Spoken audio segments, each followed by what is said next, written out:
We had at one time thought that we would adapt the cottage to our needs, so we had some plans drawn up, which got through planning at the first attempt, which was quite unusual. And we then took them to an engineer who just said, oh, no. That little cottage won't stand that type of extension because we were going to go up into the roof. So we just said to the architect, well, why don't we just pull it down and start again? And she said, oh, really hoped you'd say that. Working with the guys at Hanse Haus, we'd had the original plans signed off, and then it was a matter of getting those plans and sort of making the reality. Our house is in a conservation area, which meant that we had to have a specific type of design. It's an existing Victorian terrace, so the house that we had to have was a Victorian sort of terraced house, or looking like a terraced house, with a brick facade and a bay window. Basically, it was a sort of flat plot, so it was relatively straightforward, to build on. But the main issue was the sea, because we are literally, I guess, about 40 yards from the sea.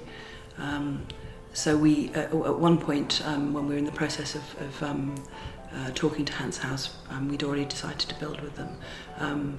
We sent them a video of what it looks like when the water comes over the seawall, and they did actually look at that and change the construction of the house. We like clients to approach us ideally without a design, or with a design that can be changed. We feel that the earlier that a client can get in touch with us and start working with us on an existing design or from scratch, then it's going to be better for everybody.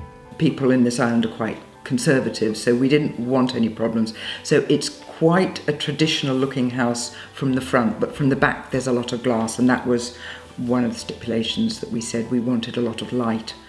There are other very good, I think, German competitors out there on the market, but very often they do specialise in one particular type of building. But what Hanse Haus does is make available to its clients a very, very wide range, by comparison, styles of buildings.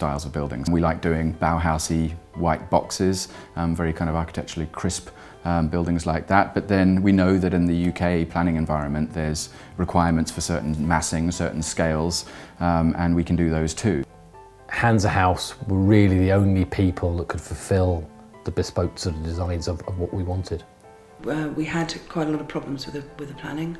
The planners weren't particularly keen on the initial design they turned down. So we then had to go back and redesign the house. So we then used an architect which was recommended by Hanse Haus to make the changes to the design, and he worked with Hanse Haus and with the planners till we eventually got a design that the planners would accept, complete with chimneys even though it's an eco house. The Hanse Haus guys back in Germany were hugely helpful, helping you to understand where things could go. And I think one of the big things maybe people forget is, and it's a very boring thing, but where are you going to put your boiler, and understanding moving things about and knock-on effect of that.